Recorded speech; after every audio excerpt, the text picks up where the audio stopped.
Madam Go, tinanong po kayo kanina kung nagpunta kayo na Malaysia. Sinagot po ninyo, di po ba? Bakit hindi kayo nag-invoke your right against self-incrimination? Sige po, ngayon mag-i-invoke na po ako. Sorry. Kasi you can ask your lawyer na kung hindi naman connected dun sa mga kaso na i-file sa'yo, in numerous decisions of the Supreme Court, pwede kayong sumagot. Ano po ang kaso na hindi nyo pwedeng sagutin yung katanungan ko? You can ask. You can lawyer. confer with your lawyer.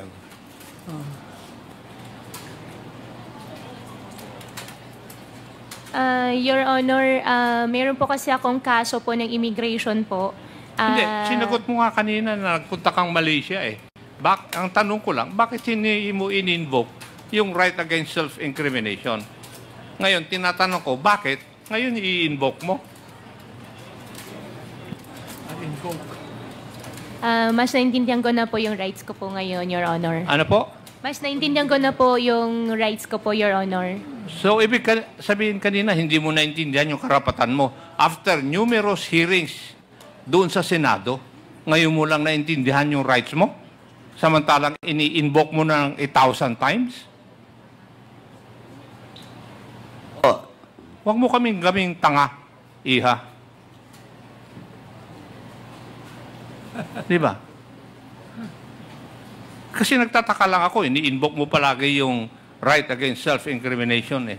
Pero wala namang connection dun sa mga kasong pinahal sa'yo. Halimbawa, tinanong ko lang, nagpunta ka sa Malaysia, sabi mo, oo. Pero ngayon tinatanong ko, bakit hindi mo in-invoke? Ini-invoke mo ngayon yung right against self-incrimination mo. Niloloko mo na kami. Tama yung sinabi ng aking mga kasamahan. You are making a mockery of the citizens of this country. Kasi hindi ka taga rito. Thank you, Mr. Chair. Actually, lumaki po ako. Wala pong kasamang nanay. So hindi mo kilala yung nanay mo? Hindi po. Oh, yung tatay mo lang ang kilala mo. Yung tatay ko pong kasama ko pong lumaki po. Sino ang Pilipino sa kanila? Sa kanilang dalawa? Yung tatay ko po ay Chinese at yung nanay ko po ay Filipino. So, ang nanay mo, Filipino, siya ba ay natural born o naturalized Filipino? Hindi ko na po alam, Your Honor. Hindi ko po siya nakasama lumaki po.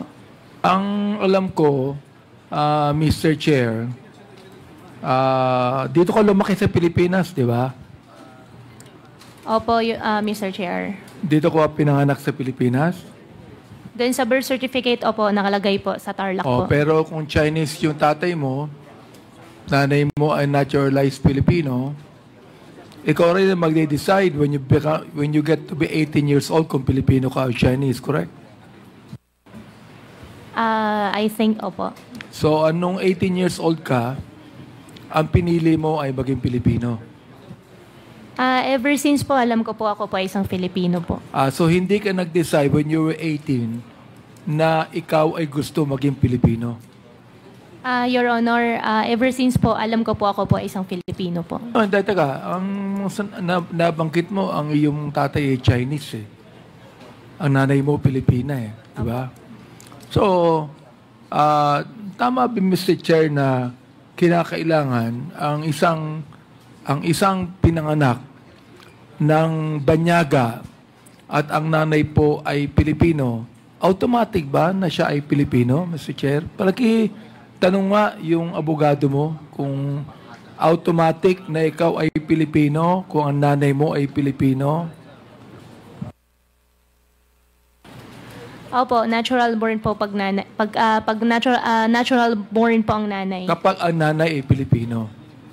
Opo, Your Honor. So, hindi kayo masyadong mayaman. Pero ikaw ay nagtapos ng high school sa Grace Christian High School.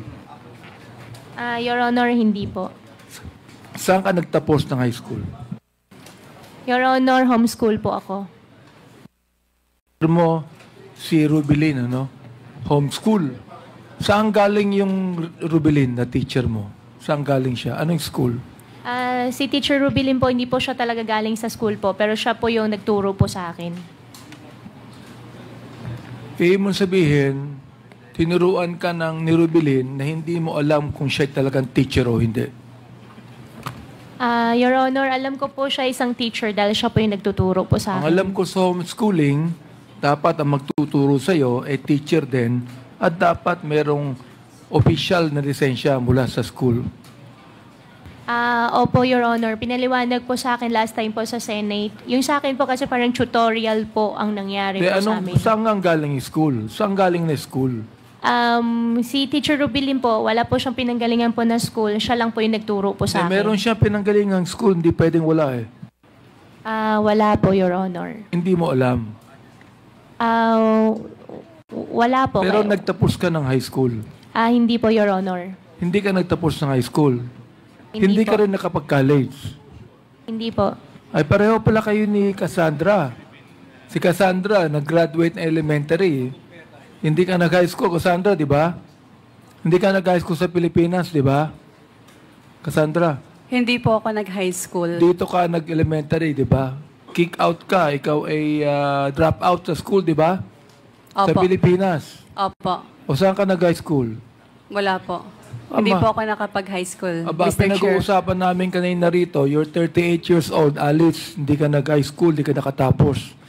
Si Cassandra, 24 years old, hindi nagtapos ng elementary. Kaya sabihin ko sa inyo, ang galing nyo. Can you imagine, huwarap kayo sa Senado? Oo. Nagalit sa inyo yung mga senador. Oo. At umaharap kayo dito sa Kongreso. Ay hindi kami maaaring magalit sa inyo. Natatawa nga ako sa iyo eh. Oo.